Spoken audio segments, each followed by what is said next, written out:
चलिए रुक कर लेते हैं, आपको बताते हैं कौन सी वो चार खबरें होंगी, कौन सी वो चार अहम खबरें होंगी जिनके बारे में आज हम आपको बताएंगे। तो देखिए, पहली खबर में बात करेंगे प्रधानमंत्री मोदी की। प्रधानमंत्री मोदी आज बिहार के दौरे पर हैं, जहां पर पीएम मोदी ने गयाजी जिले के बोधगया मगध विश्वविद्यालय परिसर से जनसभा को संबोधित किया। इस दौरान उन्होंने बिहार को करीब 13,000 करोड़ रुपए की विकास परियोजनाओं का तोहफा दिया। ज्ञान और मोक्ष की धरती गयाजी से प्रधानमंत्री मोदी ने भ्रष्टाचार पर डबल अटैक किया है। इसके बारे में भी आपको विस्तार से बताएंगे। पहली और महत्वपूर्ण खबर यह है। वहीं दूसरी खबर की बात कर लेते हैं, तो दूसरी खबर दिल्ली से है, जहां दिल्ली की मुख्यमंत्री रेखा गुप्ता के कार्यक्रम में एक बार फिर से हंगामा हुआ है। पहले भी हुआ था, अब ये कौन सा हंगामा है वो आपको बता दें। बताया जा रहा है कि एक शख्स ने उनके कार्यक्रम में घुसकर बाधा डालने की कोशिश की है, बाधा डालने का प्रयास किया है। ये खबर अहम रहेगी, इसके बारे में विस्तार से आपको बताएंगे। फिर तीसरी खबर में बात करेंगे बिहार की राजधानी पटना की। पटना में अपनी मांगों को लेकर प्रदर्शन कर रहे राशन डीलर्स पर पुलिस ने लाठीचार्ज किया है। अब इसके पहले सभी को हटाने के लिए पुलिस ने वाटर कैनन का इस्तेमाल किया। राशन डीलर्स परमानेंट करने की मांग कर रहे थे। हजारों की संख्या में फेयर प्राइस डीलर्स एसोसिएशन के बैनर के तले विक्रेता सड़कों पर उतर आए और किस तरीके से वहां पर हंगामा बरपा है वो भी, यहां पर वाटर कैनन का इस्तेमाल, वो तमाम चीजें तस्वीरों के माध्यम से अपडेटेड खबर की जानकारी आपको तमाम चीजें देंगे। इस खबर के बारे में बताएंगे। फिर चौथी खबर भी महत्वपूर्ण है। चौथी खबर में बात करेंगे पहाड़ टू मैदान, यानी पहाड़ी क्षेत्रों से मैदानी इलाकों तक तबाही बादल फाड़ हो रही है। मैदान से लेकर पहाड़ तक और उत्तर से लेकर दक्षिण तक आधा हिंदुस्तान बारिश और बाढ़ से त्राहिमाम त्राहिमाम कर रहा है। कहीं बादल फट रहे हैं तो कहीं कार, बस और टैंकर बेकाबू लहरों में बहते हुए नजर आ रहे हैं। ये चार अहम खबरें होंगी जिन पर आप चर्चा भी करेंगे, विस्तार से आपको बताएंगे। लेकिन चलिए शुरुआत करते हैं सबसे पहली खबर के साथ। प्रधानमंत्री नरेंद्र मोदी आज बिहार के दौरे पर हैं। पीएम मोदी गयाजी पहुंचे, जहां उन्होंने 12,000 से अधिक करोड़, देखिए 12,000 करोड़ से ज्यादा रुपए से अधिक की विभिन्न विकास परियोजनाओं का उद्घाटन किया, शिलान्यास किया। आपको बता दें, इसके बाद उन्होंने एक जनसभा को संबोधित किया और बिहार सरकार की जमकर तारीफ की है। बिहार चुनाव से पहले पीएम मोदी का ये जो दौरा है, ये एनडीए के लिए बेहद अहम माना जा रहा है। पीएम मोदी ने आरजेडी और कांग्रेस पर तंज कसते हुए कहा है कि उनके राज में कोई भी परियोजना समय से पूरी नहीं होती थी। अब एनडीए राज में समय सीमा के अंदर परियोजनाएं पूरी होती हैं। यह प्रधानमंत्री नरेंद्र मोदी की तरफ से कहा गया है। कई परियोजनाओं का शिलान्यास, उद्घाटन। प्रधानमंत्री का ये रोड शो, जहां पर जनता भ्रष्टाचार के खिलाफ एक ऐसा कानून लाई है जिसके दायरे में देश का प्रधानमंत्री भी है। इस कानून में मुख्यमंत्री और मंत्रियों को भी शामिल किया गया है। जब ये कानून बन जाएगा तो प्रधानमंत्री हो या मुख्यमंत्री या फिर कोई भी मंत्री, उसे गिरफ्तारी के 30 दिन के अंदर जमानत लेनी होगी और अगर जमानत नहीं मिली तो 31वें दिन उसे कुर्सी छोड़नी पड़ेगी। ये आरजेडी और कांग्रेस वाले कोई बेल पर बाहर है, कोई रेल के खेल में अदालत के चक्कर लगा रहा है, और जो जमानत पे बाहर घूम रहे हैं भी आज इस कानून का विरोध कर रहे हैं। देश में घुसपैठियों की बढ़ती संख्या चिंता का विषय है। बिहार के सीमावर्ती जिलों में तेजी से डेमोग्राफी बदल रही है। इसलिए एनडीए सरकार ने तय किया है कि देश का भविष्य घुसपैठियों को नहीं तय करने देंगे। घुसपैठियों को बिहार के युवाओं के रोजगार नहीं छीनने देंगे। जिन सुविधाओं पर भारतीय लोगों का अधिकार है, उस पर घुसपैठियों को डाका नहीं डालने देंगे। इस खतरे से निपटने के लिए मैंने डेमोग्राफी मिशन शुरू करने की बात कही है। बहुत जल्द ये मिशन अपना काम शुरू करेगा। हम हर घुसपैठियों को देश से बाहर करके ही रहेंगे। तो आपने देखा किस तरीके से प्रधानमंत्री नरेंद्र मोदी ने विपक्ष पर भी निशाना साधा। कई परियोजनाओं की बात, वो तमाम चीजें और जानकारी लेने के लिए हमारे साथ इस वक्त हमारी संवाददाता आयुषी मिश्रा हमारे साथ जुड़ चुकी हैं। आयुषी, कितना विशाल और कितनी बड़ी बातें जो है वो प्रधानमंत्री नरेंद्र मोदी की तरफ से कही गई, क्या कुछ खास रहा और विपक्ष पर जिस अंदाज में तंज उन्होंने कसा है, जरा उसके बारे में विस्तार से बताइए आयुषी।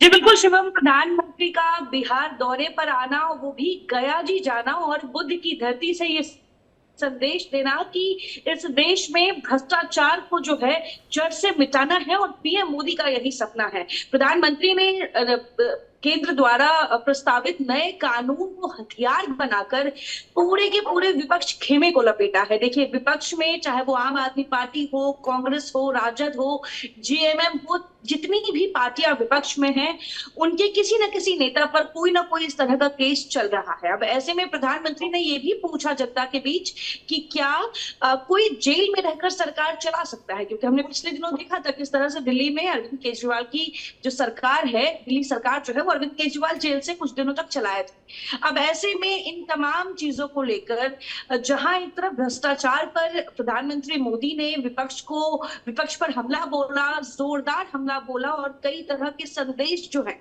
वो उन्होंने बिहार की जनता को देने की कोशिश की कि आखिर वो विपक्ष जो अपनी राजनीतिक जमीन तलाश रहा है, मजबूत करने में लगा है, जनता का विश्वास बटोरने में लगा है, वहीं दूसरी तरफ जो सरकार में बैठे एनडीए है या जो बीजेपी और नीतीश कुमार हैं, ये हमेशा से भ्रष्टाचार के खिलाफ रहे हैं। तो इस तरह का संदेश गया है शिवम पूर्ण रूप से। और वहीं दूसरी तरफ देखा जाए तो बिल्कुल 13,000 करोड़ रुपए की सौगात जो है वो एक बार फिर से बिहार की जनता को मिली है। इस बार बिहार जब भी प्रधानमंत्री आ रहे हैं तो करोड़ों की सौगात जो है वो बिहार की जनता के लिए लेकर आ रहे हैं। और ऐसे में प्रधानमंत्री को सुनने के लिए जो भीड़ है वो लाखों की तादाद में जुटी थी, जहां पे प्रधानमंत्री ने ये संबोधन किया था और विपक्ष पर जमकर हमला किया है।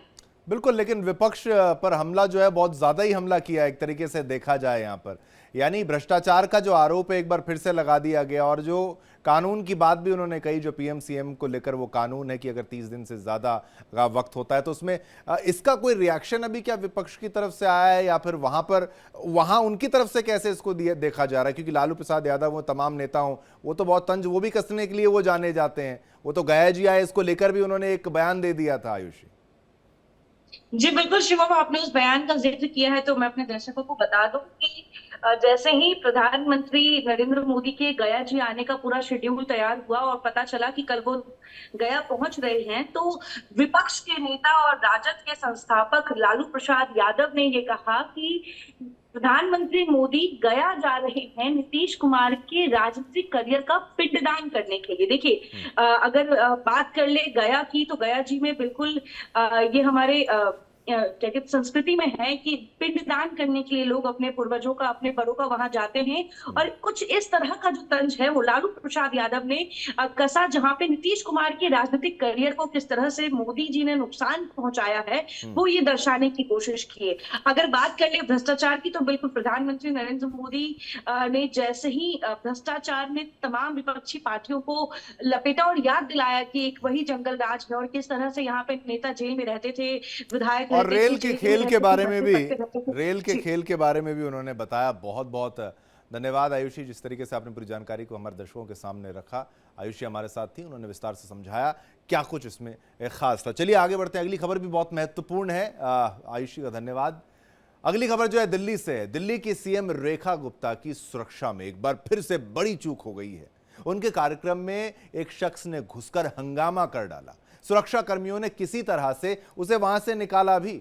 बता दें कि इससे पहले 20 अगस्त को ही सीएम रेखा गुप्ता पर उस वक्त हमला कर दिया गया था जब वो, आप सोचिए, पब्लिक मीटिंग में जनता से सीधा वहां पर जो है संवाद कर रही थी। आपको बता दें कि सीएम रेखा गुप्ता ने इस घटना के बाद कहा था कि इस तरह के इंसिडेंट के चलते वे जनता से सीधा संवाद करने के अपने कार्यक्रम को स्थगित नहीं कर सकती हैं।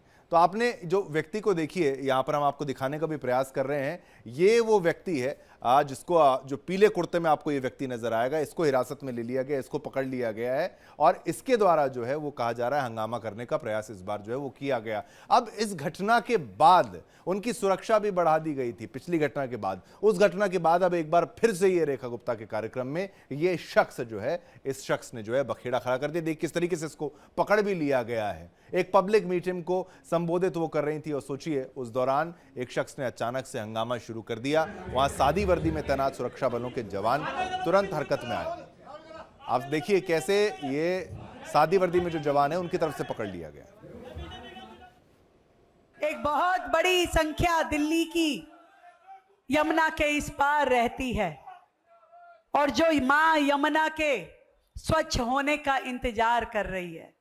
मैं आपको चौथे उपहार के रूप में ये कहना चाहती हूं कि मां यमुना का जो अविरल रूप है वो आपको समय के साथ बेहतर, सुंदर और बेहतर दिखाई देना शुरू होगा।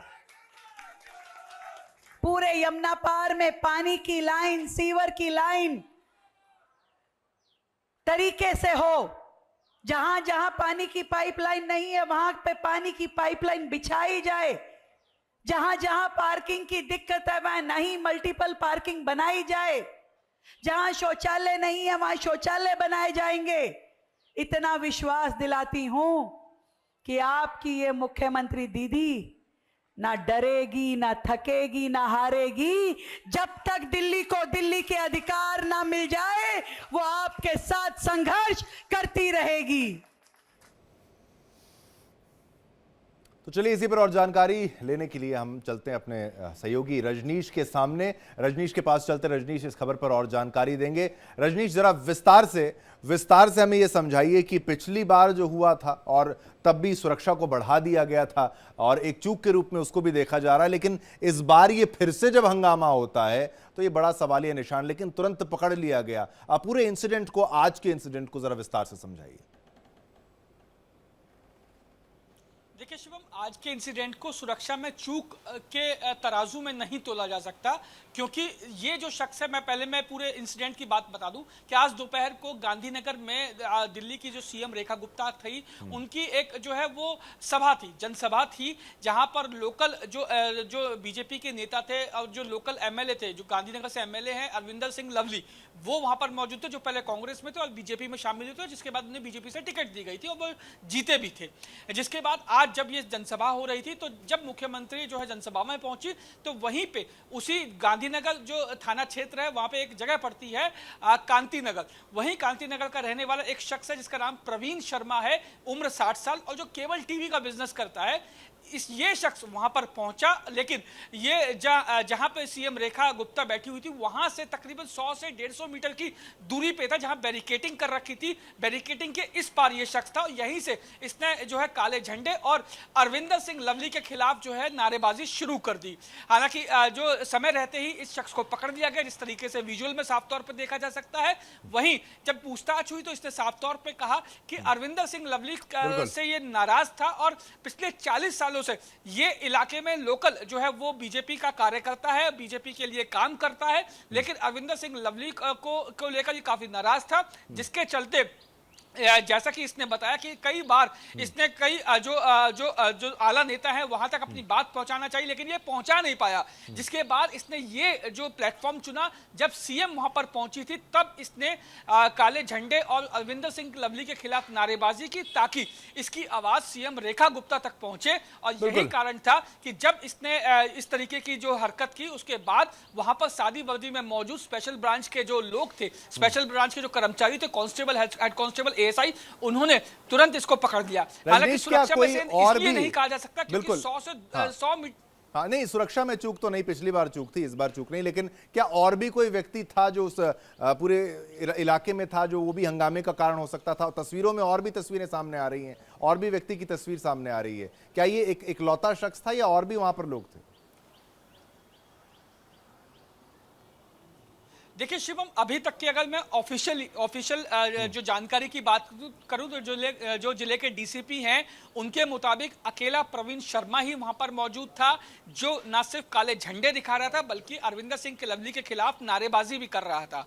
जैसा आपको मैंने बताया कि दिल्ली पुलिस ने जब पूछताछ की तो दिल्ली पुलिस को जब प्रवीण शर्मा ने बताया तो उसने साफ तौर पर कहा कि वो अरविंदर सिंह लवली से काफी ज्यादा नाराज था और इसी के चलते वो अपनी आवाज मुख्यमंत्री तक पहुंचाना चाहता था, इसीलिए इस प्लेटफॉर्म का इंतजार किया। इस प्लेटफॉर्म को जैसे ही जो सीएम रेखा गुप्ता वहां पर पहुंची तो उसने नारेबाजी शुरू कर दी अरविंदर सिंह लवली के खिलाफ। फिलहाल पुलिस ने इसको डिटेन कर लिया है और इससे पूछताछ में जो चीजें निकल के सामने आई वो हमने अपने दर्शकों को बताई। बिल्कुल, बहुत बहुत धन्यवाद रजनीश, इस तरीके से पूरी जानकारी आपने हमारे दर्शकों के साथ साझा करी। अब आगे बढ़ते हैं, बात करेंगे पटना की। पटना में अपनी मांगों को लेकर प्रदर्शन कर रहे राशन डीलर्स पर पुलिस ने लाठीचार्ज किया है। इसके पहले सभी को हटाने के लिए पुलिस ने वाटर कैनन का इस्तेमाल किया। राशन डीलर्स परमानेंट करने की मांग कर रहे हैं और हजारों की संख्या में फेयर प्राइस डीलर्स एसोसिएशन के बैनर तले विक्रेता सड़कों पर उतर आए। डीलर्स का कहना है कि सरकार ने उन्हें बार बार आश्वासन तो दिया लेकिन आज तक कोई ठोस कदम नहीं उठाया गया। उनकी प्रमुख मांग है कि जन वितरण प्रणाली से जुड़े सभी विक्रेताओं को नियमित किया जाए और उन्हें वेतनमान दिया जाए ताकि उनकी जो जीविका है वो सुरक्षित हो सके। DSP law and order Krishna Murari Prasad भी मौके पर मौजूद रहे। उन्होंने पुलिस की कार्रवाई को लेकर कहा कि प्रदर्शन करने का अधिकार सबको है लेकिन प्रदर्शन शांतिपूर्ण तरीके से होना चाहिए। आप ये तस्वीरें अभी आप देख सकते हैं किस तरीके से विरोध प्रदर्शन है। वाटर कैनन का इस्तेमाल, लाठीचार्ज का इस्तेमाल, अब बल का प्रयोग करना पड़ा। काफ़ी बड़ी संख्या में लोग यहाँ पर आपको नजर आएंगे और ये हंगामा किस तरीके से वहाँ पर बरपा है आप वो भी तस्वीरों के माध्यम से देख सकते हैं कि कैसे अब पुलिस को भी कड़ी मशक्कत करनी पड़ रही है भीड़ को नियंत्रित करने के लिए। ये प्रोटेस्ट करने का जो तरीका है, सभी लोगों ने प्रोटेस्ट करते हैं। प्रोटेस्ट करने का जो तरीका है वो शांतिपूर्ण तरीके से प्रोटेस्ट होने चाहिए। डाक बंगला चौराहा को उन्होंने दोनों फ्लैंग को जाम कर दिया। जाम करने की वजह से इनको हटाने के लिए कहा गया। मजिस्ट्रेट ने अनाउंसमेंट कर रहे थे लगातार इनको हटाने के लिए और इनको गर्दनीबाज जाने के लिए भी कहा जा रहा था, लेकिन ये अड़े हुए थे, प्रतिबंधित क्षेत्र में जाने का प्रयास करना चाह रहे थे। जब इनको हटाने के लिए कहा जाए तो और होकर बैरिकेडिंग तोड़ने लगे और इतना ही नहीं, कई पुलिसकर्मियों से हाथापाई भी उन्होंने कर लिया। ये इनकी जो भी जुलूस थी, जो भी इनकी मांग करने का तरीका था, काफ़ी विध्वंसक था। कहीं भी ये नहीं लग रहा था कि इनके द्वारा कोई शांति बढ़ती जा रही है, शांति का कुछ इन्होंने काम की जा रही है। हर एक जगह इन्होंने काफ़ी विध्वंसक तरीके से, उग्र तरीके से कर रहे थे। निश्चित रूप से यदि कोई मांग उनको मांगनी है, पूरी करवानी है तो उनकी प्रक्रिया उसी तहत में होगा, लेकिन इस तरह से इनके द्वारा किया गया कार्य कतई स्वीकार नहीं है और पब्लिक को इनके द्वारा डिस्टर्ब नहीं किया जा सकता है। अगर आवश्यक रूप से डिस्टर्ब करने का प्रयास करेंगे तो उस पर कार्रवाई की जाएगी। चलिए, इसी पर और जानकारी देने के लिए हमारे साथ आयुषी एक बार फिर से जुड़ चुकी हैं। आयुषी, जरा विस्तार से बताइए, विरोध प्रदर्शन काफी उग्र होता हुआ नजर आ रहा है, काफी आक्रोशित वहां पर जो है ये प्रदर्शनकारी नजर आ रहे हैं। अब पुलिस को भी कड़ी मशक्कत करनी पड़ी इस भीड़ को नियंत्रित करने में। आयुषी, क्या क्या जानकारी?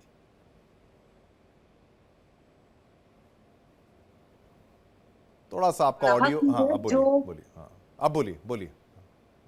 ये तस्वीर जो है वो पटना के डाक बंगलो चौराहा की है, जहां पे पहले भीड़ एकजुट होती है और अपनी मांगों को लेकर सीएम आवास के घेराव की ओर बढ़ती है, जिसके बाद पुलिस द्वारा पहले बैरिकेडिंग से रोका जाता है, फिर वाटर कैनन का इस्तेमाल किया जाता है और इस बीच कुछ पुलिस वालों से भी प्रदर्शनकारियों की झड़प हो जाती है और उसके बाद पुलिस अंततः जो है लाठी चार्ज जो है वो करता है। और जो तस्वीरें लाठी चार्ज की आई है उसमें साफ नजर आ रहा है कि कई लोगों को पुलिस की लाठी पड़ी है, कई लोग गंभीर रूप से घायल हैं और इलाज के लिए अस्पताल गए हैं। अगर बात कर ले इस पूरे मामले की तो ये पीडीएस डीलर हैं, मतलब राशन डीलर हैं और इनकी मांग है कि सरकार इनको जो इतने लंबे समय से इनकी मांग है, जिनके लिए आश्वासन मिल रहा है, उसको लागू करे। सबसे पहली और महत्वपूर्ण मांग ये है कि 30,000 रुपए मासिक मानदेय जो है वो उनका तय किया जाए और इसके साथ ही इनको, आपको बता दें, राज्य कर्मचारी का जो दर्जा है वो ये चाहते हैं और इसके साथ ही 90 पैसे प्रति क्विंटल जो ये अपना राशन बेचते हैं उसमें इनका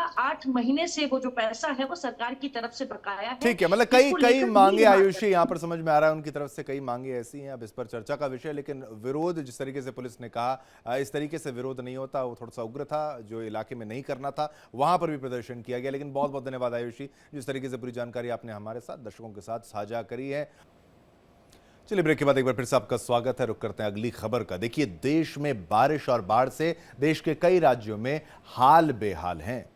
महाराष्ट्र से लेकर यूपी, बिहार, हिमाचल प्रदेश, गुजरात में बारिश के चलते इलाकों में बाढ़ और उत्तराखंड तक देखिए चारों ओर भारी तबाही, बारिश का प्रकोप छाया हुआ है। कहीं सड़कें नदियों में तब्दील हो गई हैं तो कहीं बारिश ने लोगों के घरों में उनको कैद कर दिया है। सबसे दर्दनाक मंजर जो है पहाड़ी राज्यों में है। अब हमारे साथ हमारे दो संवाददाता हमारे साथ इस वक्त जुड़ चुके हैं। रमन सैनी हमारे साथ जुड़ चुके हैं, जम्मू कश्मीर की तस्वीर बताएंगे, और प्रदीप यदुवंशी हमें उत्तराखंड हरिद्वार की तस्वीर जो है उनकी तरफ से बताया जाएगा। चलिए रमन, पहले आपके पास मैं आता हूं, जरा आप वहां की तस्वीर बताइए। बादल फाड़ तबाही जो है वो जम्मू कश्मीर भी अब वहां पर उसकी मार भी वो झेल रहा है। वहां पर भी स्थिति ठीक नहीं नजर आ रही है, पहाड़ी क्षेत्रों में बुरा हाल है। इसके बाद प्रदीप आपके पास आता हूं, लेकिन रमन क्या जानकारी, क्या अपडेट, क्या राहत है या फिर और बारिश है? जी हाँ, बिल्कुल। देखिए, पिछले दिनों जिस तरीके से पहाड़ तोड़ बारिश जो है वो देखने को मिली और कई जगह जो है वो बादल फटने की घटना आई, जिससे भारी तबाही जो है वो जम्मू कश्मीर में देखने को मिली है। लेकिन एक अच्छी बात यह है कि पिछले 2 दिनों से एक फौरी राहत जो है वो जरूर मिली है, क्योंकि पिछले 2 दिनों से जम्मू कश्मीर में के किसी भी हिस्से में बारिश नहीं हुई है। लेकिन इसका मतलब ये नहीं है कि यहाँ से ये राहत जो है वो कंटिन्यू रहेगी।